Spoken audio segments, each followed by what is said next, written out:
प्रभु यीशु मसीह के नाम से आपको नमस्कार और जय मसीह की। प्रभु का अनुग्रह और उसकी दया लगातार आपके साथ और आपके परिवार के साथ भी बना रहे। प्रभु का धन्यवाद करते हैं। एक नए संदेश के साथ प्रभु आज हमसे जो बातें करना चाहता है वो बड़ी गंभीर बातें हैं, और जो प्रेरणा प्रभु ने मुझे दी है लिखने के लिए और जो मैंने मनन किया, मैं परमेश्वर का धन्यवाद करता हूँ। तो ना केवल इसमें हमारे लिए है परंतु उन सबों के लिए है जो भेड़ों की रखवाली करने के लिए, भेड़ों की चरवाही करने के लिए, भेड़ों को संभालने का जिन्होंने जिम्मेदारी ली है, वो खुद से जो अपने आप को प्रभु के काम के लिए अर्पण किए हैं, समर्पण किए हैं, उन सबों के लिए है। तो आज का जो विषय है, मैं विषय आपके बीच में रखता हूँ। भटकती भेड़ आखिर जिम्मेदार कौन? भटकती भेड़ आखिर जिम्मेदार कौन? क्या हम भी? तो परमेश्वर की नाम की महिमा हो, उसकी स्तुति प्रशंसा हो।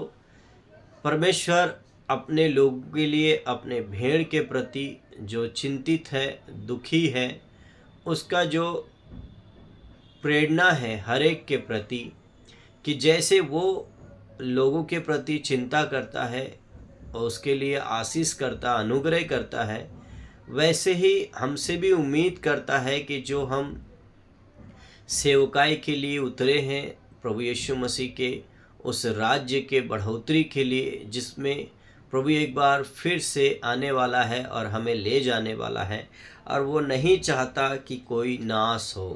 तो कुछ बातें जो मुझे प्रभु ने लिखने के लिए मदद किया, मैं आपके बीच में रखता हूँ।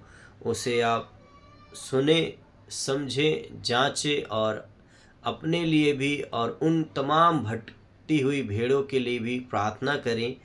कहीं ना कहीं प्रभु इसमें आपकी दुआ से, हमारी प्रार्थनाओं से कहीं ना कहीं जो भटक रही हैं भेड़ें, वो कहीं ना कहीं बच जाए। यही प्रभु की इच्छा है। जब एक भेड़ झुंड से अलग होकर भटक जाती है तो हम अक्सर कहते हैं वह खुद भटक गई। वो खुद अपने आप का धोखा दे रहा है, अपने आप को अपनी तरीके से चला रहा है, हम ऐसे कहते हैं। परंतु आज परमेश्वर का वचन हमारे दिल से पूछता है, क्या सच में वह अकेले दोषी है? जब कोई हमारे साथ रहने वाला भाई बहन या कोई ऐसा परिवार, एक समय आता है बड़े धुन के साथ वो प्रार्थना करता है और साथ में जाता आता है, और एक दिन वो अचानक कोई अपना मार्ग ले ले और अपनी विचारधाराओं को मसीह यीशु से हटाकर दूसरी विचारधाराओं में बह जाए, तो उसका कारण कौन बन सकता है? क्या उसको हमने भली भांति समझाया? क्या उससे हम मिल के बातचीत किए? तो ये जिम्मेदारी हमारी बनती है। और इसीलिए जो प्रेरणा मिला और जो विषय रखने के लिए आपके सामने प्रभु का जो अनुग्रह मुझ पर हुआ, मैं वो विषय आपके बीच में रखा हूँ और ये बातें मैं आपसे कहना चाहता हूँ। क्या सच में वह अकेली दोषी है? कितनी बार हमने देखा कोई धीरे धीरे दूर हो रहा था, उसकी प्रार्थना कम हो रही थी, उसका मन बदल रहा था, पर हम चुप रहे, हमने ध्यान नहीं दिया, हमने पुकारा नहीं। आज यह विषय सिर्फ भेड़ के बारे में नहीं है, यह हमारे बारे में है, हमारे व्यक्तिगत जीवन के बारे में है, जो हमने देखकर, जानबूझकर भी हमने किसी को ऐसे ही जाने दिया और उसे नाश होते हुए हमने देखा। तो इन सब का जो परिणाम है वो किससे लिया जाएगा, वो किसके ऊपर ये सारा खुलासा होगा, वो प्रभु जानता है, आप जानेंगे, हम जानेंगे। इसका पहला पॉइंट मैं आपके बीच में रखता हूँ। पहले वो पॉइंट के साथ साथ वचन को भी आपके सामने रखता हूँ। हम सब भटकने वाले भेड़ हैं। पहला पॉइंट, हम सब भटकने वाले भेड़ हैं, पर क्या हमने संभाला? हम सब भेड़ों के समान भटक गए, हम में से हर एक ने अपना अपना मार्ग लिया। यशाया 53 अध्याय और उसका 6 वचन इस प्रकार कहता है, सच तो यह है कि भटकना मनुष्य का स्वभाव है। आज वह भटका है, कल शायद हम भटक सकते हैं। पर प्रश्न यह है, जब कोई भटक रहा था, क्या हमने उसे थामा? क्या हमने प्रेम से उसे वापस बुलाया, या फिर हमने उसे उसकी हालात पर छोड़ दिया? दूसरा पॉइंट, हमारी चुप्पी भी एक कारण है। मैंने पिछले एक वीडियो में कहा कि जितने चुप हैं वो सब मरेंगे कीड़े के समान। सच्चाई को जानने के बावजूद भी अगर आप उस पर काम नहीं करते हैं तो हम सब मरेंगे। क्या करेंगे? हम सब मरेंगे, और हम सब इसका कारण हैं। यदि तुम में से किसी के पास 100 भेड़ें हो और उनमें से एक खो जाए तो क्या वह उसे ढूंढने नहीं जाएगा? लूका 15 अध्याय 4 वचन इस प्रकार कहता है। परमेश्वर हमें सिखाता है, एक भी भेड़ अनमोल है, एक भी भेड़ अनमोल है, वो खोना नहीं चाहिए। पर हम क्या करते हैं? हम देखते हैं पर अनदेखा करते हैं। हम जानते हैं पर कुछ कहते नहीं। हमारी यही चुप्पी, हमारी यही उदासीनता किसी की बर्बादी का कारण बन जाती है। हम तीसरा पॉइंट रखते हैं, हमारा जीवन मार्ग या ठोकर। हमारा जीवन मार्ग या ठोकर। तुम संसार की ज्योति हो। मत्ती रचित सुसमाचार उसका 5 अध्याय 14 से लेकर 16, इसी में मैं कुछ मेन मुद्दों को, वचन को रखा हूँ, उसको आपके बीच में रखता हूँ। तुम संसार की ज्योति हो, तुम्हारा प्रकाश मनुष्यों के सामने चमके। हम सिर्फ शब्दों से नहीं, अपने जीवन से प्रचार करते हैं।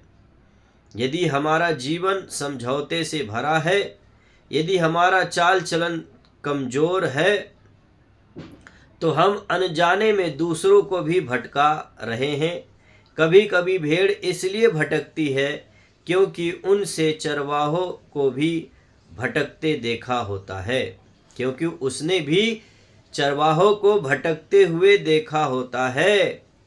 एक उदाहरण रखते हैं, दिल को छू लेने वाला एक बात है, बहुत ही सुंदर है। यह एक भेड़ धीरे धीरे झुंड से दूर हो रही थी।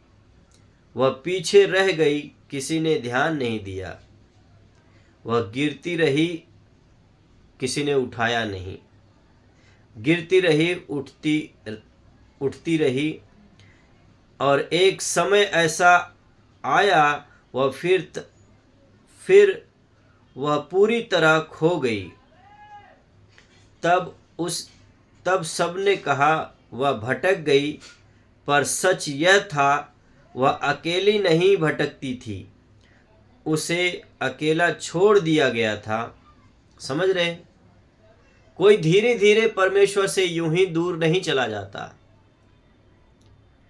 उसके सामने बहुत सारे ऐसे लोग हैं, चर्च में, कलीसियाओं में जाने के बाद बड़े धूमधाम से जरूर कई लोग रहते हैं, परंतु जब चर्च से बाहर आते हैं, प्रार्थनाओं से बाहर आते हैं, जब उनका व्यक्तिगत जीवन देखा जाए तो कईयों के ठोकर का कारण बन जाते हैं। तो यही एक कारण है कि कोई भी भेड़ यूं ही और ऐसे ही भटक नहीं जाती, बिना किसी का देखते ही और बिना किसी के, क्योंकि कई ऐसे भेड़ जब चलती हैं तो उसके पीछे जो नया होता है वो भी चलता ही रहता है, उसको भी लगता है कि यही रास्ता है। तो सावधानी से चलें प्रभु यीशु मसीह में, क्योंकि आपके चलने से, आपके उठने बैठने से और भी कोई लोग देख रहा है।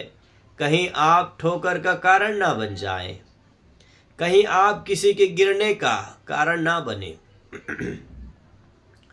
प्रभु आज आपसे बात करता है। यदि आपको लगता है कि जैसा होना चाहिए, जैसा मसीह यीशु में चलना चाहिए। मैं अगर वैसा नहीं हूँ तो मेरे पीछे जो आने वाले, जो मेरे घर के लोग, मेरे सदस्य के लोग, वो भी कहीं ना कहीं विश्वास नहीं कर पाएंगे, भरोसा नहीं कर पाएंगे। तो यह आपके ऊपर निर्भर करता है कि क्या अपने साथ साथ किसी और को भी लेकर गिरना है, किसी और को लेकर डूबना है, यह आपके ऊपर निर्भर करता है। प्रभु ने जो मुझे प्रेरणा दी और जो बातें मेरे मन में रही, मैंने आपके सामने रखा। और ना केवल मैं आपसे कह रहा हूँ, अपने आप को भी जांचने के लिए प्रभु मुझे मदद करे और मैं भी बड़े सावधानी से चलने पाऊँ। अब तक चलते आया हूँ, आगे भी चलूँ और अच्छे से चलने पाऊँ, और मेरे चलने से, मेरे हर एक बातों से परमेश्वर की महिमा होने पाए, ऐसी उम्मीद हमारे जीवन से होने पाए। हमें प्रार्थना करके समाप्त करेंगे। हे प्रेमी पिता परमेश्वर, प्रभु यीशु मसीह, आज हम तेरे सामने नम्र होकर स्वीकार करते हैं, कई बार हम दोषी हैं। जहां हमें खोजना चाहिए था हम चुप रहे, जहां हमें संभालना चाहिए था हम दूर रहे, जहां हमें प्रेम दिखाना चाहिए था हम कठोर हो गए। हे प्रभु यीशु मसीह, प्रभु हम पर दया कर, हमें ऐसा हृदय दे जो भटकी हुई भेड़ों के लिए रोए रहे हैं। हम रोएं, हम तड़पे, उनके लिए प्रार्थना करने पाए। हमें ऐसी आंखें दे जो समय रहते पहचान सके। हमें ऐसे हाथ दे जो उन्हें थाम सके। हमारे जीवन को ऐसा बना कि प्रभु हम किसी के गिरने का कारण और किसी के उदासी का कारण, किसी के एकदम संसार में खो जाने का कारण ना बनने पाए, बल्कि उसके उठने का सहारा बने, उसको संभालने का साहस हमें दे, उसको आगे बढ़ाने के लिए हमें साहस दे। हे प्रभु यीशु मसीह, हम आपका धन्यवाद करते हैं। हम यकीन करते हैं कि आपने हमारी प्रार्थनाओं को सुना, हमें बदल, ताकि हम दूसरों को बचा सके। हम पर अनुग्रह कर, हम ताकि लोगों का देखभाल कर सके, दूसरों के लिए प्रार्थना कर सके। हम सारा आदर, महिमा, इज्जत प्रभु आपको देते हैं। धन्यवाद के साथ प्रभु यीशु मसीह के नाम से इस प्रार्थना को मांगते पिताजी, सुने और ग्रहण करें। आमीन, आमीन, आमीन। प्रभु यीशु मसीह आपको सोचने और समझने के लिए मदद करे। प्रभु आपको आशीष और अनुग्रह करे। जो विषय था वो मेरे अंदर एक गंभीर तरीके से था और मुझे एक प्रेरणा मिली, इसलिए मैं इसको आपके सामने रखा। बाकी आपकी इच्छा है, आप कहाँ तक इसे रखते हैं, कहाँ तक ले जाते हैं, यह आपके ऊपर निर्भर करता है। प्रभु यीशु मसीह के नाम से आपको अनुग्रह, शांति लगातार मिलता रहे। जय मसीह की।